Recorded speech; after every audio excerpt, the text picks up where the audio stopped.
Today, we're diving into something really personal, a journey inward to find your true self. But here's a thought. What if finding it is the wrong way to even think about it? I mean, have you ever felt that? That sense that you're just going through the motions and you've kind of lost touch with the real you? It's super common.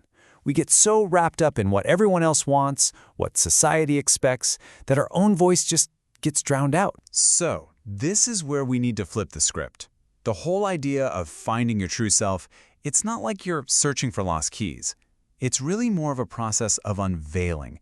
Think of it like peeling back all these layers you've put on over the years to get back to who you were at your core. Yeah, exactly this. Learning to peel back these layers and returning to that purest, most original you. That idea is going to be our guide today. It's less about exploring some new territory and more about excavating what's already there. Okay, so how do we actually do that? How do we start peeling back those layers? Well, there's a roadmap. It's broken down into 5 core components. So here they are. First, self-awareness.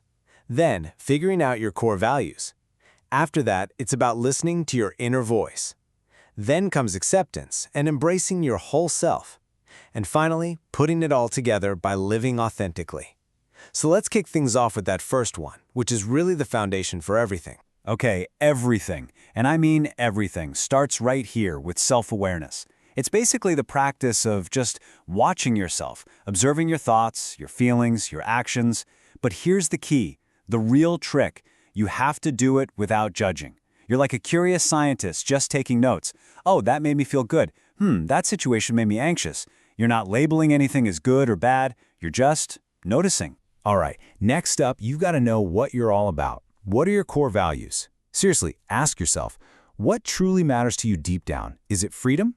Maybe it's connection with other people or creativity. See, when what you do every day doesn't line up with what you value, that's when you feel that friction, that dissatisfaction. But when they click, that's when you feel that amazing sense of purpose. And then you've got to learn to listen, not to other people, but to yourself. I mean, the world is so loud, right? It's just a constant barrage of noise and opinions. Being able to hear your own intuition through all that, that's a genuine superpower. And it usually means you have to carve out some quiet time on purpose. A walk without your phone, a few minutes of just sitting there, anything to turn down the volume on the outside world so you can finally hear what's going on inside. Okay, this next one is huge. It's acceptance. Your true self isn't just the good stuff, the shiny Instagram-worthy parts. Nope, it's the whole package. It's your light, your strengths and all the great things about you. But it's also your shadow, the flaws, the weaknesses, the stuff you'd rather not admit to. Real authenticity isn't about getting rid of the shadow. It's about owning and embracing all of it. And all of this, it leads to the final piece, living authentically. This is where the rubber meets the road. It's where all that inner work you've been doing, the self-awareness, knowing your values, trusting your gut, actually translates into your actions in the real world. It's about having the guts to make choices that are right for you, even if they're hard, or if they're not what other people expect from you. Okay, so that's the big picture, the framework. But I bet you're thinking, great, but how do I actually start this? So let's get practical. Let's talk about the first steps you can actually take. All right, here are 4 really powerful places to begin. First off, meditation and mindfulness. These are basically training for your brain to quiet down so you can hear that inner voice. Second, journaling. So simple, but man, it's profound. It helps you see patterns in your own head. Third, go explore your passions. Reconnect with something that just lights you up with no pressure or goal attached. And finally, just spend some time alone. You have to create the space to actually have a conversation with yourself. So just think about those for a second. Which one of those kind of calls to you? You don't have to do all of them, not at all.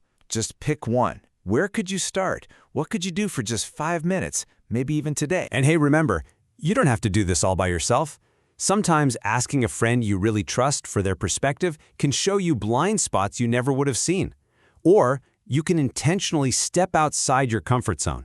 That's a surefire way to break old habits and see what you're really made of. And don't forget about just getting out there. Engaging with art or getting into nature, it can pull you out of the daily grind and reconnect you to that feeling of wonder. And this brings me to a really crucial point. This whole thing, it's not a project you finish. There's no deadline. Finding your true self isn't a destination. It's not like you just arrive one day. It's a process, a lifelong process of reconnecting with yourself again and again. I really love this idea.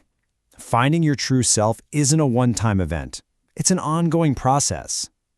It just takes all the pressure off, doesn't it? It means you don't have to have it all figured out right now. It's a practice, and it's going to change and get deeper as you go through life. So, from now on, whenever you feel a little lost or confused, try not to beat yourself up about it. Don't see it as a failure. Think of it as a signal. It's just a gentle little nudge from yourself, a quiet reminder that says, hey, it's time to turn inward for a bit. Time to reconnect. And that brings us full circle, right back to that simple metaphor of peeling back the layers. So I want to leave you with a question to think about. What is just one layer? Maybe it's an expectation from someone else, an old belief that isn't serving you, or just a habit. What's one layer you could gently peel back, starting this week, to get just one step closer to the real you?